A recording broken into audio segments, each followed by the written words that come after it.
1959년에 미국에서 나온 영화 벤허가 있습니다. 우리가 잘 아는 벤허. 이 벤허는 그 찰스 헤스턴이라고 하는 이제 크리스찬 그 배우, 유명한 배우가 이제 주연한 영화로 유명하죠. 그리고 이제 당연히 훌륭하게 잘 만들어진 덕분에 당시에 엄청난 그 세계 그때 만들어진 영화 중에 가장 돈을 많이 썼고 또 투자한 거에 10배를 거두는 당시로서는 기적 같은 그런 결과를 만들어낸 영화죠. 다음에 1960년 제32회 아카데미상에 12개 부문이 있는데 11개를 휩쓸었어요. 이런 기록은 거의 전무후무하다고 그래요. 그러니까 지금 타이타닉하고 다른 거 한 가지 빼고는 그러니까 이게 지금 거의 탑이라고 볼 수 있는 거지. 역사상 이런 영화가 없는 거죠, 거의. 그런 영화로 지금까지 이제 남아있고, 그런 영화죠. 근데 이 영화를 말씀드리려고 하는 건 아니고, 영화 안의 내용을 잠깐 말씀드리려고 그러는데, 참고로 벤 허는요, 허의 아들이란 뜻이에요. 허의 후손, 그런 뜻이에요. 벤은 아들이고요, 원래 히브리어로. 그 다음에 허는 훌, 우리 그 아론과 훌이에요, 저게 이제. 그래서 이제 훌의 후손, 이제 정확하게 따지면 이제 그런 말인데, 뭐 근거는 있는지 없는지 모르겠지만 일단 이름을 그렇게 지은 거예요. 벤허로. 벤 원래 후르죠. 한국말 저희 성경적으로 하면 벤후로 이렇게 해야 되는 거예요. 벤훌 이렇게. 근데 저 영화 안에 저 위에 제가 갖고 온 저 왼쪽 위에 있는 저 그림이 뭐냐면요. 영화의 시작 부분인데 여러분과 제가 이제 보신 분들은 기억하시겠지만 이제 그 영화 안에서 그 새로운 총독이 부임하는 장면이 나와요. 발레리우스 그라투스라고 하는 사람이 이제 부임을 하거든요. 그래서 이제 말을 타고 그 로마 군대가 이렇게 들어와요. 이렇게 지나가는 길 옆에 벤이 이제 굉장히 부자였거든요. 당시에 이제 왕가의 이제 흐름을 타고 있는. 그래서 저 사람이 살고 있는 집을 지나가는 거죠. 이제 영화 기억나시겠죠? 근데 거기 보면 기와가 있어요. 기와. 저 지금 맨 위에 보시면 잘 안 보이시죠? 기와가 이렇게 있는데. 기와가 이제 처음에 영화 시작할 때 거기가 약간 흔들흔들하는 게 보여요. 이제 복선이죠. 그러다가 누가 와서 이렇게 보는데 탁 쳐가지고 뚝 떨어지죠. 기와가 몇 장 떨어지면서 말이 놀래가지고 총독이 떨어져요. 부상을 입게 돼가지고 옳거니 하고 들어가서 잡아요. 온 식구를 다 잡아요. 그러니까 벤허 집안 전체가 잡히게 되죠. 그래서 이제 어머니하고 여동생은 감옥에 가고 본인은 사형 선고를 받아요. 자기 이제 가까웠던 친구인데 변심해가지고 이제 로마 사람처럼 사는 어떤 친구가 자기를 이제 사형 선고를 내려갖고 충성을 다하죠. 로마에. 그래갖고 이제 끌려가서 갈리선 이거 노젓는 거 이거 타고 가는 거 기억나시죠? 그래서 쫙 갔다가 삥삥 돌아갖고 돌아오는 이제 그 영화죠. 근데 저기에 저 그림이요. 그 기와가 떨어진 저게 이제 오늘 본문에 나와 있는 내용이에요. 기와 떨어진 집 저거. 저게 지금 어떻게 돼 있냐면 저기 좀 사람이 이렇게 여기 허리 정도까지 이렇게 담이 이렇게 있잖아요. 저거를 이제 제가 좀 더 다시 보여드리려고 갖고 왔어요. 다음 그림 하나 보여드리면, 네. 지금 저 왼쪽에 아래에 있는 게 이제 당시의 그림을 이제 그려놓은 거예요. 이제 고증에 의해서 그린 그림이거든요. 근데 저게 뭐냐면은 이제 옛날 집들을 보면은 지금도 그러겠지만 이게 거의 평평해요. 그 이스라엘은 지붕이. 이제 우기가 별로 없기 때문에 평평한데 그래도 약간 경사가 졌다고 그래요. 만들 때 약간 경사를 져가지고 물이 빠지게 만드는데 대신에 옆에 이렇게 둘러놓는 거예요. 저걸 난간이라고 부르죠. 난간. 그 난간은 여러 가지 형태가 있는데 저게 이제 지금 본문에서 말씀하고 있는 난간의 진짜 모습이에요. 그래서 이제 사람이 이렇게 올라가면은 허리춤까지는 높이가 있어서 이렇게 넘어지지 않는 이상은 떨어지지 않도록 만드는 난간 공사를 하도록 이렇게 조치를 하신 게 이제 오늘 본문에 나와 있는 거예요. 요즘에는 이제 오른쪽 아래에 있는 것처럼 저렇게 이제 실제로 저런 난간을 만들기도 해요. 이스라엘이 아니라고 해도 여러분과 제가 알죠. 한국에도 저런 집들이 있고, 그래서 이제 평평한 지붕을 만드는 집들에게는 보통 난간을 둬서 사람이 떨어지는 것을 방지하는 이제 형태를 갖고 있는데 오늘 하나님께서 그거를 명령하고 계시는 거예요. 참 대단하죠. 하나님께서 이게 보면은 하나님 말씀하시는 걸 보면은 큰 덩어리 크게 말씀하신 다음에 이렇게 쫙 내려와서 지엽적으로 딱 떨어지면은 아주 디테일하게 들어가요. 참 위대하신 거죠. 이런 걸 찾아보지 못하죠. 다른 종교나 다른 철학이나 어떤 거에서 이렇게 디테일하게 말씀을 안 해요. 작은 것만 쭉 이야기가 끝나거나 큰 거 하든지 이렇게 하지 이렇게 그냥 이거는 말씀 안 해도 될 것 같은데 요 말씀하고 계시는 거예요. 그냥 오늘 왜 이걸 말씀하고 계시는가 잠깐 생각해 보겠습니다. 거기 8절을 잠깐 보시면 네가 이제 새 집을 지을 때 지붕에 난간을 만들어라 이렇게 말씀하는 거예요. 그러면 사람이 떨어지지 않게 되고 그러면 혹시 떨어져요. 이렇게 훅 떨어지면은 그건 그 사람 실수예요. 왜냐하면 허리까지는 안 떨어지게 돼 있는데 자기가 이렇게 떨어진 거니까 그럼 자기 실수니까 그 피가 내 집에 돌아갈까 하노라 이걸 원래 다른 말로 바꾸면 피가 너의 집에 돌아가지 않을 것이다 그런 말이에요. 번역을 그렇게 할 수 있는 거예요. 그러니까 뚝 떨어졌을 때 난간이 있는 집에서 떨어진 사람은 자기 잘못이에요. 그렇게 딱 정의를 내려놓는 거예요. 그러나 난간이 없어 떨어지면은 집 주인 탓인 거예요. 근데 당시에 실제적으로 역사적으로 보면은 이스라엘에 난간을 만들지 않은 집들이 많았다고 그래요. 그래서 이게 거기에서 근데 난간의 그 지붕이 어떤 역할을 했냐면 사람들이 모이는 장소예요. 이렇게 하루 일과 마치고 모였을 때 선선한 바람이 부니까 집 안에서 만나는 게 아니라 그 위에서 이렇게 만나요. 평상 같은 거 펴놓고 만나는 것처럼 한국에 그렇게 만나가 거기서 서로 담소도 나누고 음식도 먹기도 하고 저녁을 먹기도 하고 심지어는 거기서 목욕을 하기도 하고 이런다고 그래요. 원래 그 역할을 그 지붕에서 하는 거예요. 그게 이제 이스라엘 집의 지붕의 역할인 거예요. 그러니까 사람들이 모임의 장소이기도 하고 피로를 회복하는 장소이기도 하고 새 힘을 얻는 장소이기도 하고 서로 격려하고 하는 장소이기도 하죠. 근데 거기에 난간을 만들지 않는 집들이 있어서 실제로 떨어져 죽은 사람이 많은 거예요. 다치기도 하고 역사적으로. 그러니까 이제 왜 만들지 않을까 생각을 한번 해보세요. 그 아까 지붕의 그 구조물을 잠깐 다시 올라가서 보시면요. 저걸 더 크게 만들었으면 좋은데 일단은 요 왼쪽에 있는 것만 잘 보시면 저게 잘 안 보이지만 난간 바로 앞에 이렇게 그러니까 이쪽에 조그마한 창문 2개 보이시죠? 정면에 문 있고 그 바로 위에 보면 이렇게 뭐가 꽂혀 있어요. 이렇게 막 지그재그처럼 돼 있는데 그게 뭐냐면은 나무가 이렇게 지나가는 거예요. 나무가. 저게 이제 일종의 그 대들보 같은 건데 이게 쫙쫙 지나가는 거죠. 그래서 저거를 넣어야 돼요. 저걸 안 넣으면 못 짓는 거예요. 왜냐하면 저게 있어야 그 위에다가 이걸 쌓거든요. 그러니까 무슨 말씀이냐면은 이게 생각보다 복잡한 거라 이거죠. 난간을 만드는 게. 그래서 사람들이 형편이 안 돼서 만들지 않은 사람도 있었겠지만 형편이 돼도 만들지 않은 사람이 있는 거예요. 근데 그게 언제적 이야기냐면 지금 이스라엘은 아직 거기 땅에 들어가기도 전이잖아요. 그러니까 벌써 하나님께서 무엇을 말씀하고 싶으시냐면 너희가 있잖아 들어가서 집을 짓다 보면은 이런 유혹이 있을 거라 이거예요. 무슨 유혹이냐면 그거 뭐 돈 들어가는데 그거 왜 해? 하지 마. 올라가지 말라 그러면 되잖아. 이런 거예요. 아시겠죠? 그러니까 벌써 지금 이 이야기가 벌어지기 전에 저 가나안 땅의 사람들은 저런 집들을 짓고 사는데 저기에 근데 그 집들 안에 벌써 난간을 짓지 않은 사람들이 수두룩하게 많은 거예요. 떨어져 죽는 사람도 있고 다리가 이렇게 불구가 되는 사람도 있고 여러 가지 상황들이 계속 벌어지고 있는데 사람들은 굉장히 이기적으로 살고 있고 자기중심적으로 살다 보니까 집을 지을 때 특별한 이유가 없으면 웬만하면 넘어가는 일들이 비일비재했을 가능성이 많은 거예요. 그러니까 저것이 드문 케이스가 아니라 많은 케이스라고 생각하시는 것이 맞아요. 왜냐하면 하나님께서 이렇게 말씀을 하시는 이유는 이스라엘에 들어가서 만나는 아주 보편적인 상황인 거예요. 드문 케이스이기 때문에 저렇게 하면 안 되지 하는 게 아니라 대부분 그거 누가 요즘에 그거 만들어 이렇게 하는 거죠. 그 난간을 만들어야 떨어지지 않죠. 그거 이 사람 여기 지금 처음 와서 모르는데 우리 이스라엘 그렇게 안 해. 이런 거 듣게 되는 거예요. 그게 지금 거기 들어가서 만나는 상황이다. 이렇게 보시는 것이 맞아요. 그러니까 하나님께서 미리 방법을 알려주시는 거예요. 디렉션을 주시는 거죠. 거기 들어가면 난간을 꼭 만들어라. 떨어지지 않게 사람들. 분명히 딴 이야기 할 거니 그거 다 알고 들어가서 내가 하라는 대로 해라. 이것이 오늘 이 말씀의 의미가 되는 거예요. 그런데요, 여기에 저희가 이제 여기서 살필 2가지 팩트가 있는데, 한 가지는 뭐냐면, 사실은 내가 새 집을 지을 때예요. 그러니까 이것은 언제냐면은, 여호수아랑 지금 이제 들어가잖아요. 들어가서, 지금 아직은 모세가 살아있지만 이제 죽고 여호수아가 들어가고, 우리가 지금 여호수아서를 계속 읽어가면서 지금까지 정복해 나가는 과정을 봤듯이 정신없어요. 집 못 지어요. 절대로 못 지어. 그러니까 여호수아 죽고 그 이후에 지을까 말까 이제 사사기로 넘어가면서. 그러니까 이제 그때의 집을 이제 지어가는 어떤 의미냐면요.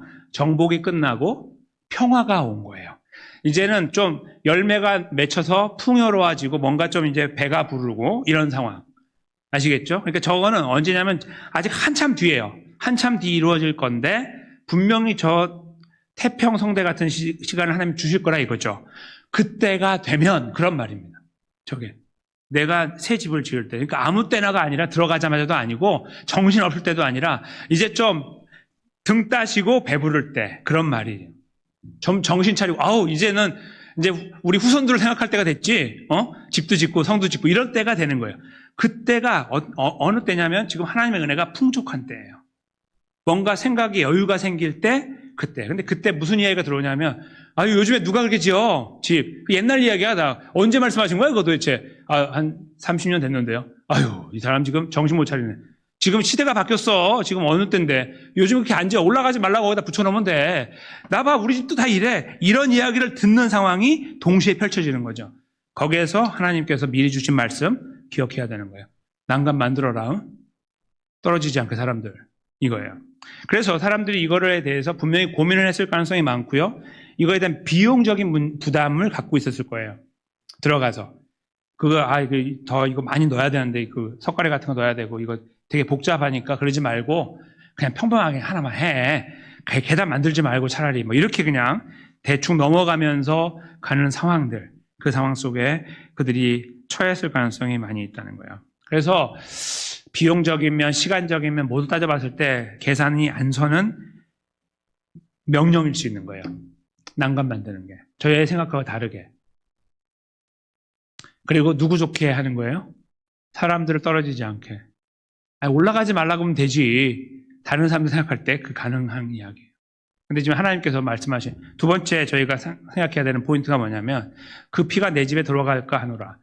그렇게 해가지고 떨어지지 않게 해야 하면 결국은 그것이 너를 보호한다는 뜻이죠. 그러니까 이 사람의 생각에는 굉장히 단편적으로 보면요. 시간과 재물을 써야 되는 상황이에요. 노력을 해야 되고.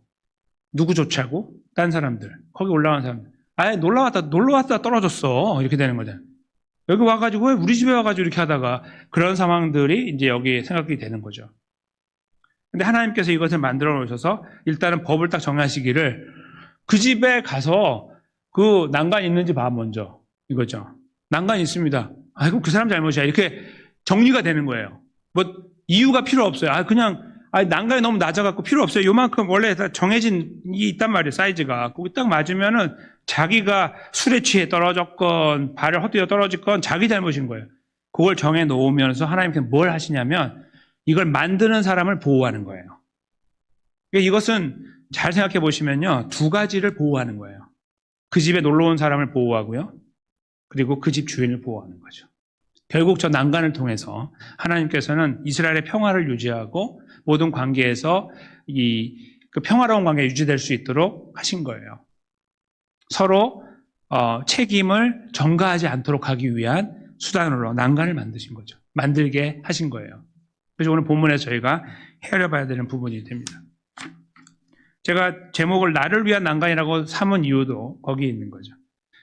뭔가 수고하고 노력하는 것에 대해서 보편적으로 저희는 나를 위한 것도 있지만 때로는 이거 굳이 안 해도 되는데 이것까지 해야 되나? 이거 결국 남 좋으라고 하는 거 아니야? 이런 것들을 만날 수 있고 그런 상황에서 갈등할 때 한번 돌아보게 만드는 말씀인 거예요. 이 말씀이.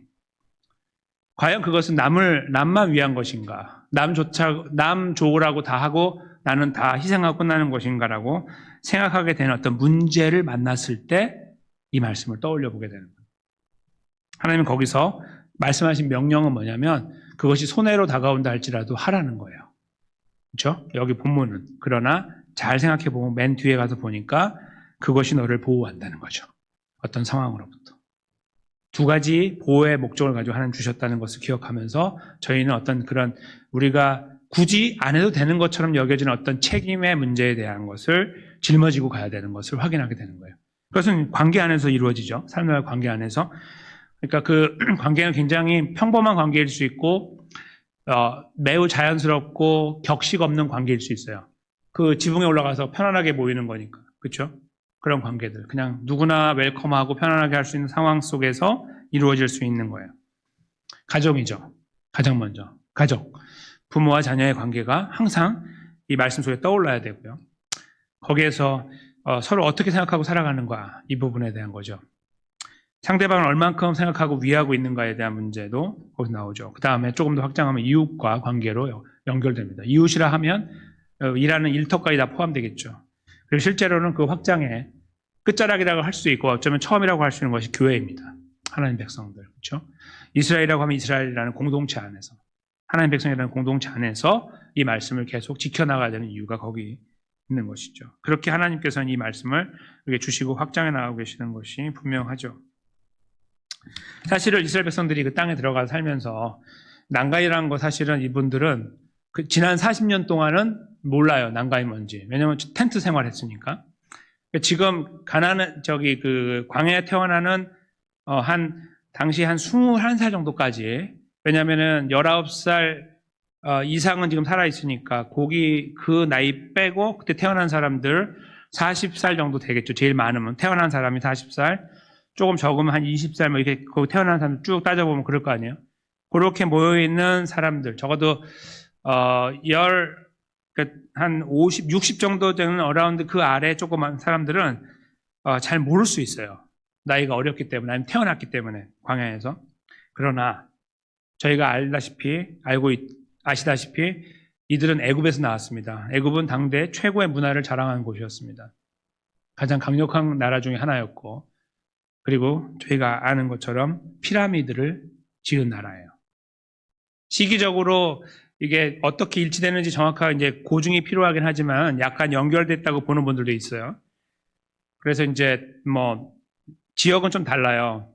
이제 가자 지역이라는 곳에 이제 피라미드가 있고, 이들은 람세스라고 하는 또는 고센이라고 하는 곳 같은 곳인데 거기에 거주했기 때문에 약간 거리가 있는데 그들의 노동력이 어떻게 쓰여야 되는지 몰라요. 저희가 생각할 때 저희가 알고 있는 것처럼 벽돌을 만들었잖아요. 그렇죠? 벽돌을 계속 만들어 나가는 일들을 왜 했냐 이거예요. 그러니까 일반 집을 지는데 그 수많은 100만 명이 넘는 사람들이 계속 일을 해요? 아니죠. 네, 분명히 다른 것이 있었을 거예요. 그래서 여러 가지 생각들을 하게 돼요. 그래서 이제 실제로 연결하는 분들도 계세요. 이제 피라미드 만드는 과정하고 연결하는 분들도 있는데, 이제 그거는 저희가 정확하게 지금 모르기 때문에 알 수 없으나, 제가 드리려고 하는 말씀은 뭐냐면, 그들은 아주 대단한 건물들을 보고 살아온 사람들이에요.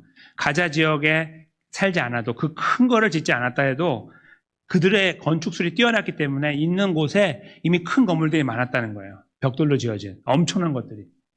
무슨 말씀인지 아시겠죠? 그러니까 지금 이제 여호수아 갈렙은 이제 가장 나이가 많은 85세쯤 되는 사람들이었으니까 뭐 괜찮고, 그거 말고 좀 뒤로 빼가지고 한 60대 가까이 되는 사람들, 제일 고령이라고 하는 그 사람들 안에서도 그런 기억이 어렴풋이 있는 거예요. 그러니까 무슨 말씀이냐면 이제 들어가서 건축을 해야 되는 상황에서 이런 것들, 하나님 그 건축 해보지도 않은 사람들한테 이런 걸 그냥 그렇게 하세요? 라고 할 이유가 없다는 거죠. 더 큰 걸 보고 있던 어른들, 적어도 그 많은 어른들이 있을 거 아니에요. 19살 이하의 사람들이 얼마나 많겠어요. 그 사람들은 다 알고 있어요. 이 건축물에 대해서. 무슨 말씀하시는지 다 알아요. 그리고 그까짓 거 아무것도 아니에요. 자기가 봤던 건물에 비하면. 다 여기는 단층 건물이거든요. 거기는 몇 층 올라가는 큰 탑들을 짓지만 여기는 그냥 간단하게 짓기 때문에 무슨 말씀인지 다 알아요. 방법을 몰라가지고 그런 게 통하지 않는 거예요. 하나님께서 다 모든 것들을 예비하고 만들어 놓으셨어요. 환경에서 핑계치 못하게 만들어 놓은 거예요. 그리고 들어가서 하라고 하신 거죠.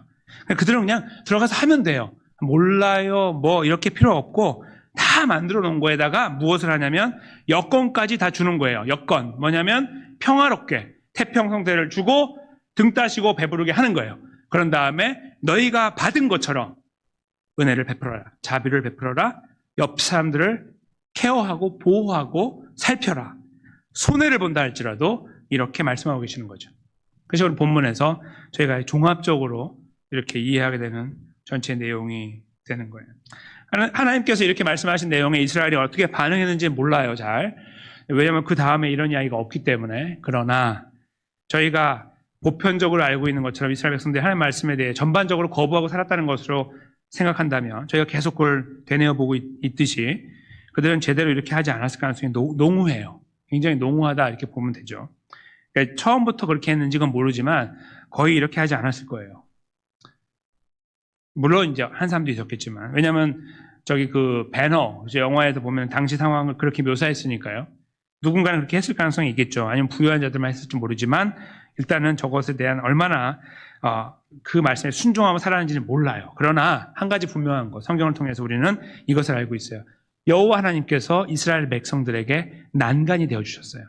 스스로.